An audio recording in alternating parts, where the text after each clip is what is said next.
Torej, kot sem že v opoldne povedal, bomo danes oziroma smo danes podpisali odredbo, s katero razglašamo epidemijo nalezljive bolezni koronavirus oziroma COVID-19. Ta odredba začne veljati ravno kar torej ob 18. uri. Odredba ima podlago v 7. členu Zakona o nalezljivih boleznih.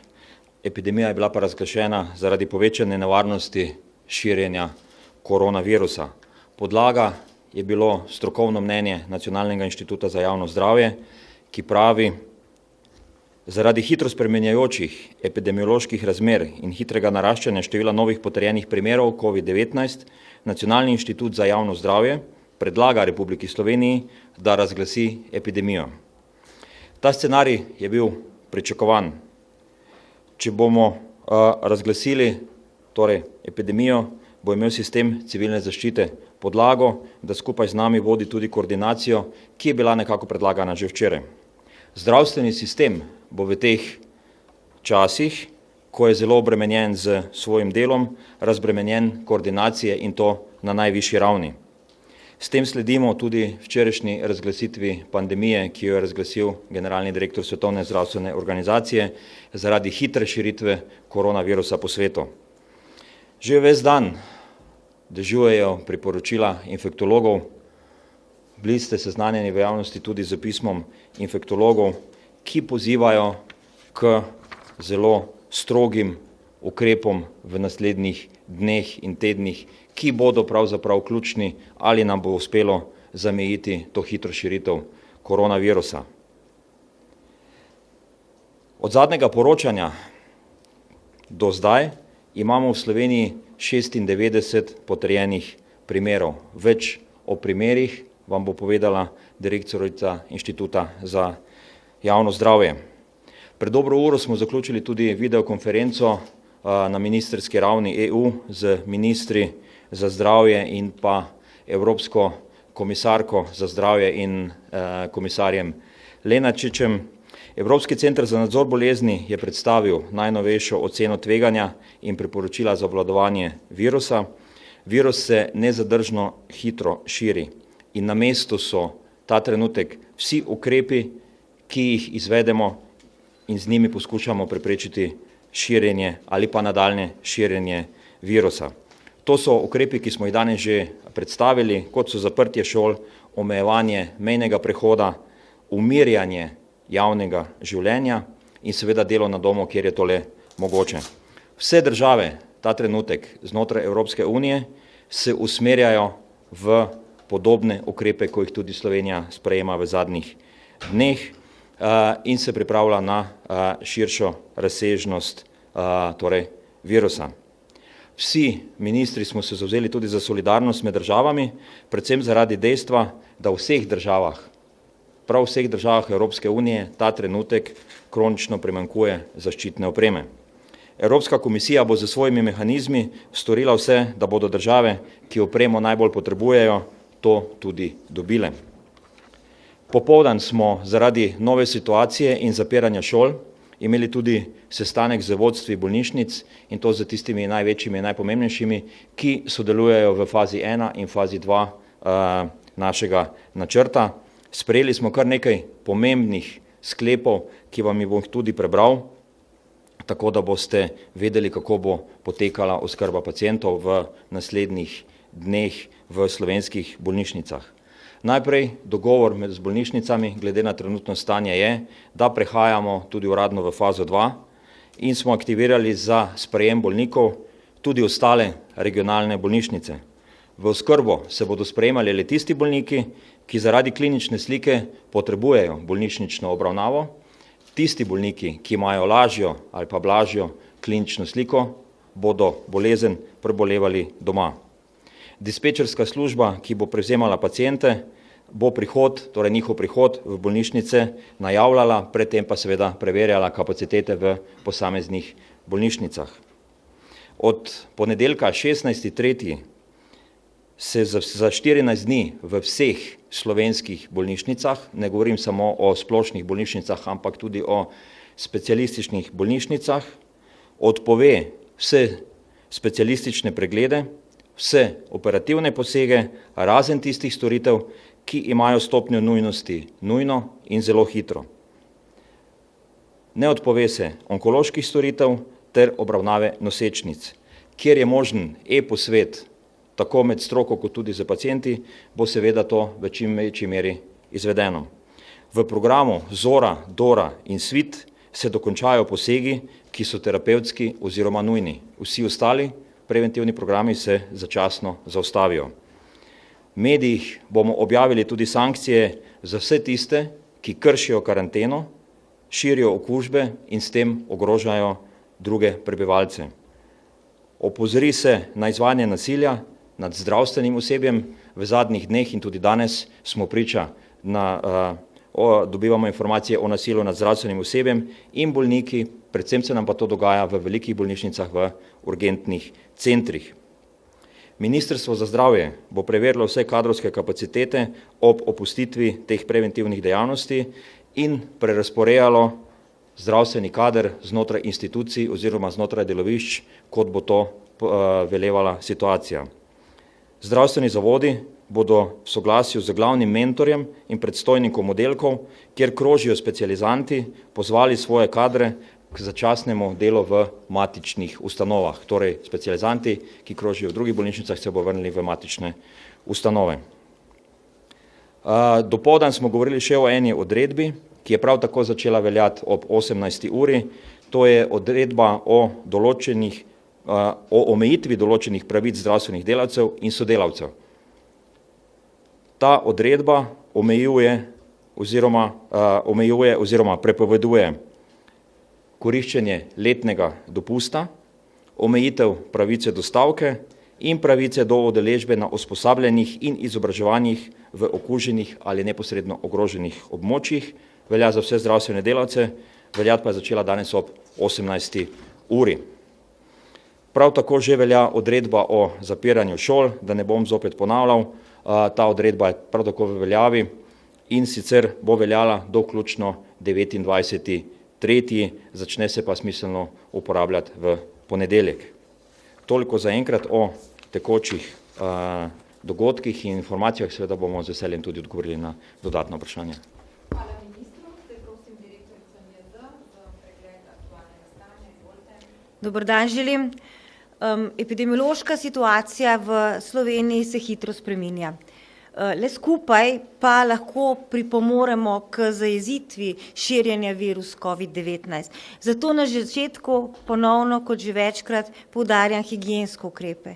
Natančno si umivamo roke, kašljamo v rokav ali robec, ki ga nato obržemo v smeti in si roke potem operemo. Izogibamo se tesnim stikom. Če zbolite, pokličite svojega zdravnika. In za znaki okužbe zgornjih dihal ne obiskujmo ljudi, ki so ranljivi, starejših, bolnikov s kroničnimi boleznimi in podobno. Morda se slišijo ti ukrepi enostavni, vendar so tisti, ki so izjemno učinkoviti. In zato je tako pomembno, da jih vsi prebivalci poznamo in da jih tudi upoštevamo. Naši zadnji podatki kažejo, da imamo 96 potrjenih primerov od 3058 testiranih, kar pomeni cirka 3,4% pozitivnih vzorcev. Od zadnjega poročanja je to 14 novih primerov, kot pa vidite, smo število potrjenih primerov od včeraj skoraj podvojili. Če povem podatke sedanje po zdravstvenih regijah, Celje 7 pozitivnih, Koper 4, Kranj 1, Ljubljana 48, ob zadnjem poročanju je bilo 44, Maribor 7, ni spremembe, Murska Sobota 3, ni spremembe, Novo mesto 25, ob zadnjem poročanju 20 in Nova Gorica 1, ni spremembe. Za podatke o starostnih skupinah ste spraševali že večkrat. V starostni skupini 0 do 15 let so 4 osebe, od 16 do 29 let so 23 oseb, 30 do 49 let 26, 50 do 59 22 in 60 in več let 21. Imamo nov skupek, to pomeni, kjer je več oseb z istega izvora obolelih, kjer se je v povezavi z prvim primerom okužila še ena oseba v Mariboru in verjeten skupek v Novem mestu, kjer se je z enim izmed primerov povezani še 2 osebi. Največji skupek imamo seveda še vedno in bo še število okuženih najbrž naraščalo, kar smo večkrat povedali v Metliki, trenutno 16 okuženih v povezavi s prvo tamkajšnjo okužbo. Hvala. Vabim besedi poveljnika civilne zaščite, izvolite. Ja, lep pozdrav. No, ko je minister povedal, da je razglašena epidemija, je to eden od pogojev za aktiviranje državnega načrta. Naslednji pogoj je predlog ministra in po prejetem predlogu ministra seveda bom aktiviral državni načrt. Kaj to pomeni? V samem izvajanju aktivnosti ne nekih na glavo postavljenih dejstev, gre pa za to, da nam omogoča lažje izvajanje nekaterih aktivnosti, recimo tudi posebnih hitrih nakupov in podobnih reči. Za samo izvajanje nalog, ki jih bomo s tem dobili kot civilna zaščita, seveda pomeni, da bomo koordinirali te ukrepe, ki se bodo nadaljevali s strani Ministrstva za zdravje, ker minister seveda s tem ne izgublja nobenih pristojnosti in po zakonu o nalezljivih boleznih je minister, odnosno zdravje, tisto, ki narekuje posebne ukrepe za varovanje zdravja. Mi bomo pa skrbeli za to, da bomo te ukrepe na nivoju države v vseh resorjih ustrezno izvajali. Jutri imamo ob 9. sklicano tisto medresorsko skupino, ki je delovala do sedaj. To delo bomo reorganizirali na tak način, da bo ratalo bolj operativno, ker je bila ta skupina malce prevelika za smiselno in aktivno delo. Bomo naredili par skupin, ki se bodo ukvarjale z določeno problematiko. Recimo ena od skupin bo ta, ki bo skrbela tudi bodoče za oskrbo prebivalcev, če bodo to oskrbo potrebovali na terenu. In na to temo smo tudi danes imeli sklican sestanek z predstavniki občin, nevladnih organizacij in vseh struktur civilne zaščite do občin. Tako smo se tam dogovorili, da pripravijo občine neke takšne manjše načrte oskrbe teh ranljivih skupin in če bodo ocenili skozi te načrte, da potrebujejo pomoč, seveda bomo mi na državni in regijski ravni preko nevladnih organizacij to pomoč nudili in pri tem seveda tudi pomagali. No, seveda je tukaj ostaja še tista pomembna skupina, ki bo še vedno bdela nad, bom rekel, nad ukrepi, pripravljala ukrepe, spremembe ukrepov, neka navodila, pojasnila in pa tudi seveda skrbela za pomoč bolnišnicam pri tem, bom rekel, večjem obisku in večji zasedenosti, ki se nam bo pojavljal z večjim številom primerov, čeprav bodo zdaj v bolnišnici samo tisti, ko ste slišali, ki bodo res bolnišnično pomoč potrebovali. Jaz bi vas prosil zdaj, če imate morda kakšno vprašanje za mene, odgovorim takoj, ker moram na nacionalko na tisto večerno oddajo, odnosno dnevnik. Pa prosim.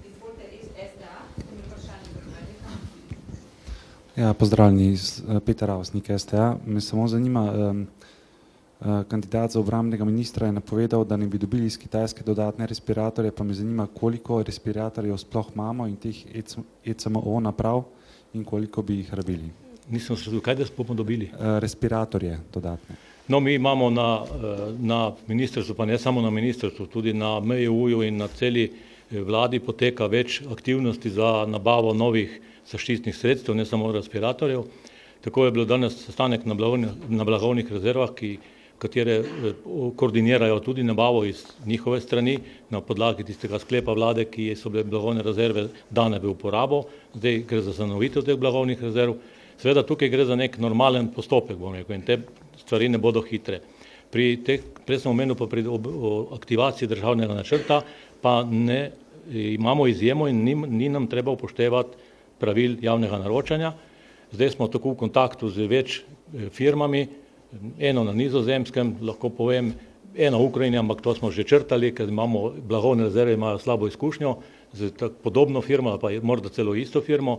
Danes smo poslali na Kitajsko vlogo za mednarodno pomoč, prišla je pobuda iz Kitajske, da nam nudijo pomoč, včeraj so jo dostavili v Italijo, avionsko, kar veliko, bom rekel, pošiljko. No in mi smo z vseh ministrstv zbrali potrebe in dali danes preko veleposlaništva seveda na Kitajsko in pričakujemo da bomo res od tam pomoč dobili. Zato, ker zdaj so oni te njihove proizvodnje, bom rekel, vzpostavili nazaj in aktivno proizvajajo ta zaščitna sredstva. In tista poteza, ki smo jo imeli, čeprav ni bila državna, ker smo vam tukaj tudi razlagali, ker je šlo za donacijo neke podružnice, mi smo pa to izpeljali preko teh mehanizmov civilne zaščite, je očitno prinesla k temu, da smo tam zdaj dobro zapisani in so sami ponudili pomoč. Jaz sem prepričan, da bo iz tega nekaj nastalo. Imamo pa še v skladiščih kar nekaj zaloge, zdaj v številkah ne bi rad, ker ni dobro tudi, da vse povemo v številkah.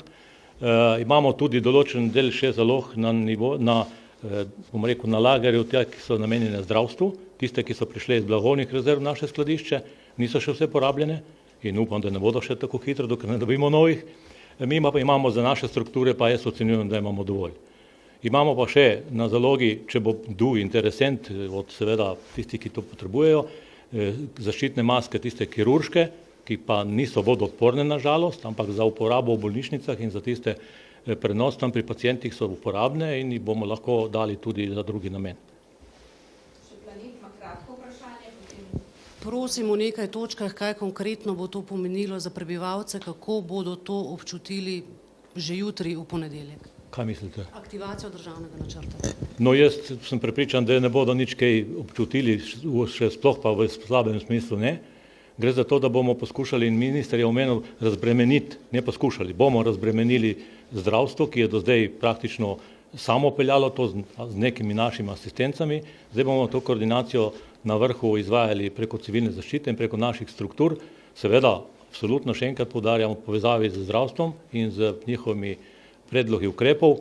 In če boste pogledala potem naš državni načrt, notri imate lepo, če vas seveda to zanima, naloge, ki jih izvaja zdravstvo še naprej, naloge, ki jih mi izvajamo in tako lepo je. Mislim, da je to eden najboljših načrtov, ki jih imamo za tistih 10 nesreč, tako da je zanimivo ga pogledati.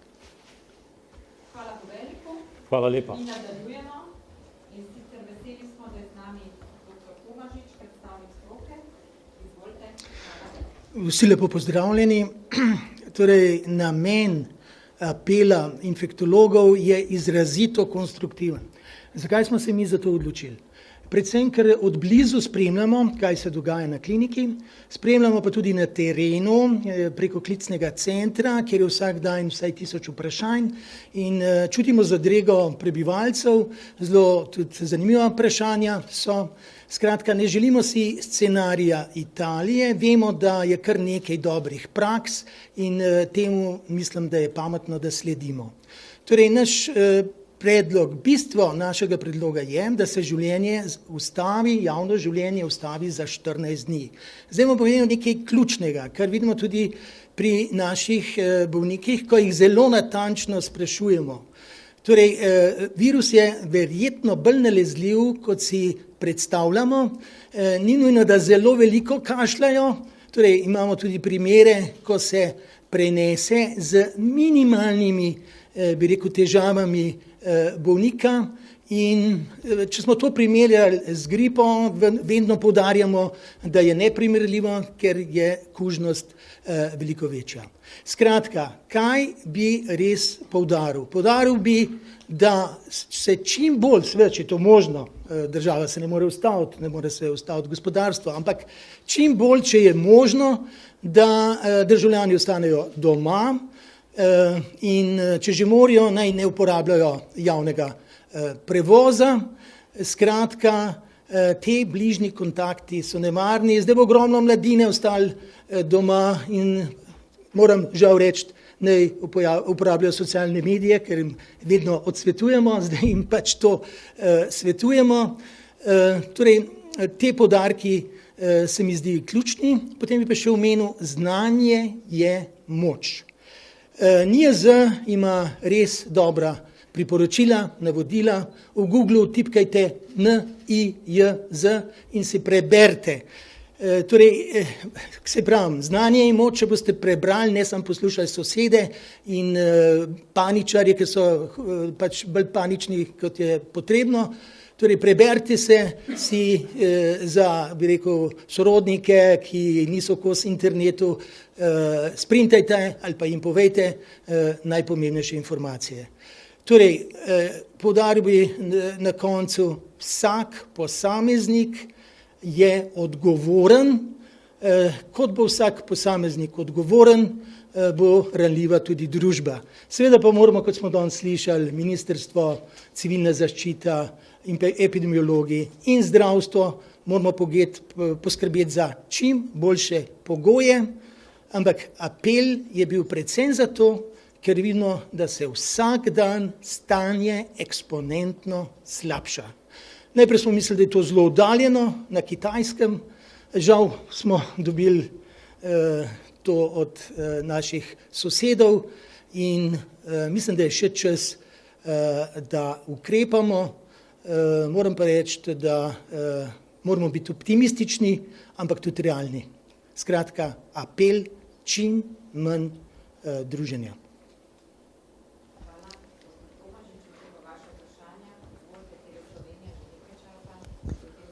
Rok Šuligoj, TV Slovenija. Omenili ste 96 primerov okuženih, a nam lahko mogoče poveste nekaj več o tem, kakšno njihovo zdravstveno stanje, in še omenili ste neprimerno obnašanje nekaterih bolnikov, pacientov na urgencah, predvsem na urgencah. Kaj točno to pomeni? Torej, če malo povemo o bolnikih, trenutno imamo 2 v intenzivni enoti, eden pravzaprav se je poškodoval, niti ne sodi, drugi je pa klasični COVID, ki potrebuje intenzivno enoto in je tudi na umetni ventilaciji, zaenkrat je stabilen. Na oddelku imamo trenutno 18 pacientov, eden je tudi že z eno nogo v intenzivni enoti, eden je na kisiku. Skratka, kot je rekel minister, iz prve faze prehajamo v drugo fazo in ta faza je zdaj bistveno drugačna. In tukaj tudi malo apeliram na zdravstveni sistem oziroma zdravnike oziroma na vstopne točke, kjer osebe testirajo, in takrat morajo zdravniki, ki pogledajo te osebe, morajo oceniti, ali je indikacija za hospitalizacijo. Indikacije za hospitalizacijo so tako kot pri drugih respiratornih infektih, pljučnicah, in zdaj prihajamo v fazo, ko ne sodijo vsi na infekcijsko kliniko. Imamo zdaj 4 bolnice, Maribor, Jesenice oziroma Golnik, Ljubljana in Novo mesto. Poleg tega pa je nujno potrebno, da osebe, ki imajo blago klinično sliko, pri katerih ne pričakujemo zaradi komorbidnosti in polifarmacije, skratka, nimajo veliko zdravil, nimajo veliko dodatnih bolezni, je potrebna seveda samoizolacija z pomembnimi epidemiološkimi informacijami, ki jih moramo dati takemu bolniku, svojcem, da, kot sem rekel, ne širimo okužbe naprej. Ja, hvala, Svetina. Še en del odgovora imamo za RTV Slovenija. Vprašali ste za izredne dogodke. Na današnjem sestanku z direktorji bolnišnic so izpostavili izredne dogodke, nasilje, nestrpnost pacientov, ki prihajajo na urgenco, neupoštevanje navodil v zvezi s vstopnimi točkami, se pravi tudi tisti, ki so bili poslani na testiranje in imajo vidne znake koronavirusa, se ne držijo navodil in ne prihajajo na vstopne točke za jemanje brisa, ampak prihajajo na redne urgence. Še naprej, zdaj nekatere manjše bolnišnice so ukrepale na način, da enostavno zapirajo vse vhode, imajo samo en vhod odprt za paciente in enega za osebje. Večje bolnišnice, kot sta pa oba UKC-ja, ki imajo pa zelo veliko vhodov, bodo pa ti vhodi delno zaprti ali pa bo to na njih, torej varnostniki. Seveda se bodo pa vodstva bolnišnic tudi povezala z policijskimi postajami v mestih za pomoč, če bo prihajalo do teh dogodkov. Tako da pozivam še enkrat prebivalstvo k strpnosti, tudi če je kaj dalj za počakati za odvzem vzorca ali je, bom rekel, gneča na urgenci, prosim za strpnost, za mirnost in da vsi stoično počakajo. Če lahko še kratek komentar k diskriminaciji in pa stigmi. Vemo, da vse velike epidemije najprej načnejo človečnost. Tega si seveda ne želimo. Kaj opažamo pri naših bolnikih, ki so potem tako dobri, da grejo lahko domače okolje? Ne, seveda pri vseh, ampak pri teh, ki jih zdaj nimamo zelo veliko, bi rekel v enih 10%, je okolje, kamor se vračamo, postalo izrazito sovražno, tako da vseh sploh nismo mogli vrniti v svoje okolje.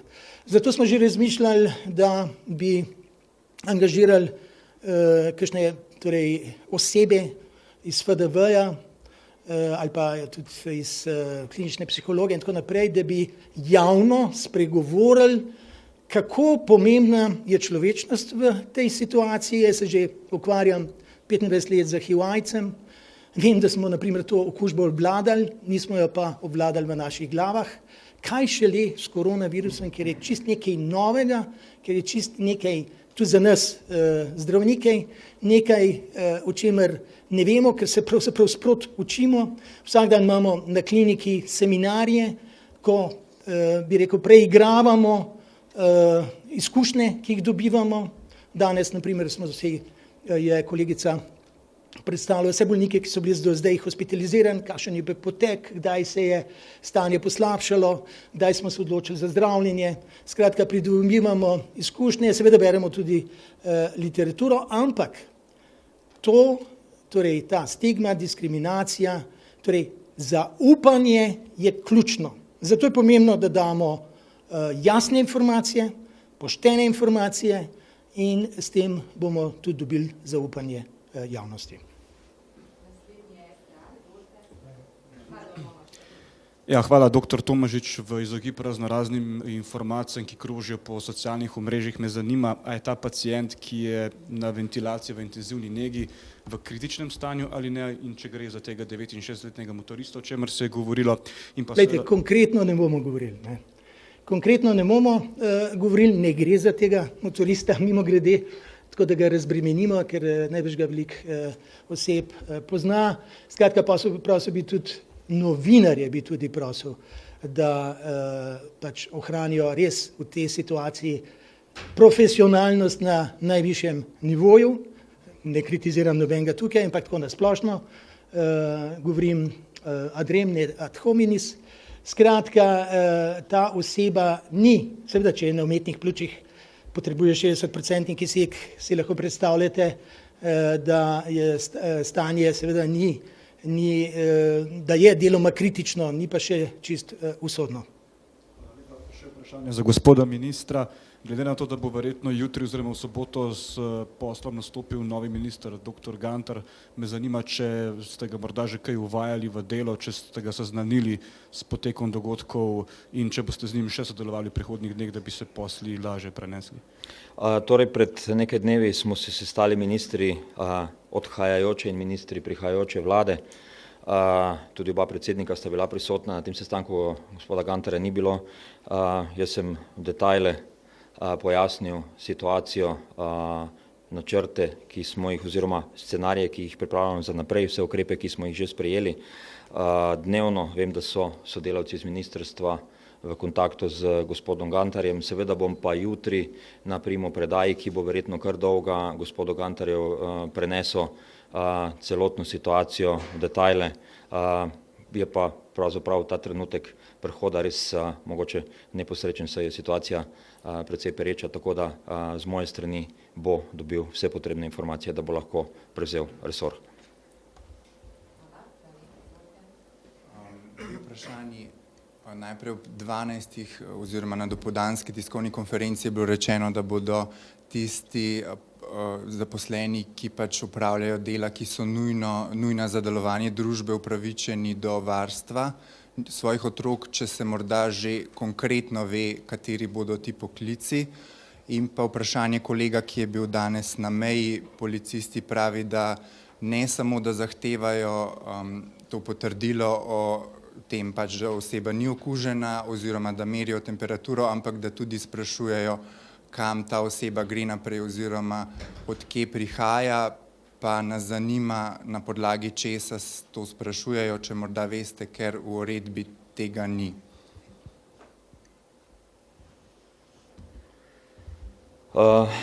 Zdaj, uredba, ki smo jo včeraj podpisali, je zelo jasna in sicer zahteva ne več kot 3 dni staro laboratorijsko potrdilo o negativnem testiranju na torej koronavirus.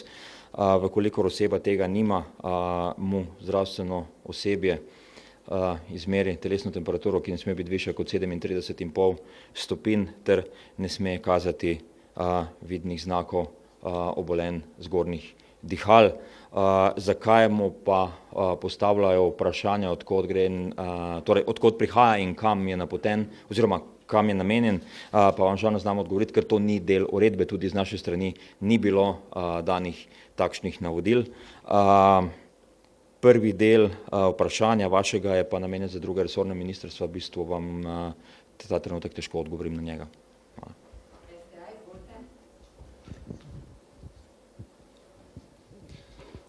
Za gospoda ministra morda še eno vprašanje. Dopoldne ste napovedali morebitno aktivacijo državnega načrta. Me samo zanima, kdaj nameravate ta sklep podpisati. Pa ali imamo mogoče že kakšnega ozdravelega bolnika, morda bolj kakšnega ozdravelega od okuženih? Odredba o razglasitvi epidemije velja danes od 18. ure in tudi aktivacija državnega načrta velja od danes od 18. ure. Če je beseda o zdravilih. Če je že kateri od okuženih ozdravel? Ozdravel. Torej, odpuščamo jih že. A veste, zdaj, ozdravitev. Kaj pomeni ozdravitev, ne? Ali ozdravitev pomeni brez klinične slike, brez simptomov in znakov, ali je to brez virusa? Ozdravitev je pravzaprav brez virusa. Koliko časa se virus čisto zadrži, ker mislim, da je to treba reči, je težko pravzaprav čisto napovedati. Tako da smo bolj previdni in nekje razmišljamo o 3 tednih. Od začetka bolezni do izvinetje, bi rekel, težav in potem še varnostno ta obdobje. Bomo pa še pridobivali izkušnje. Prej ste omenili, da vsi nenujni postopki so v bolnišnicah odpovedani. Kaj pa to pomeni za zdravstvene domove? Ukrep, o katerem sem prej govoril, je bil sklenjen na nivoju bolnišnic, torej na nivoju bolnišnic ustavimo te programe. In kot sem na eni izmed preteklih tiskovnih konferenc že povedal, tudi te preventivne programe, tako da bomo v bistvu na 2 nivojih razbremenjevali kader. Dogovorjeni smo, da ga razporejamo pravzaprav tudi na oba nivoja zdravstva, torej del kadra, ki se bo s tem sprostil, bomo prerazporedili v bistvu na primar oziroma družinskim zdravnikom, tako da, če rečem temu malo po vojaško, ojačamo prvo frontno linijo, kjer imamo pravzaprav največji dotok pacientov, vse družinski zdravniki imajo ta trenutek največji pritisk strani bolnikov. Del tega prostega kadra, narekovajih prostega kadra, seveda nobeni prost kot prost, bomo pa znotraj bolnišnic prerazporejali na tista delovišča, kjer bodo potrebe iz dneva v dan največje, tako da bo ta proces prerazporejanja kadra zaradi ukinitve programov tekel pravzaprav dnevno.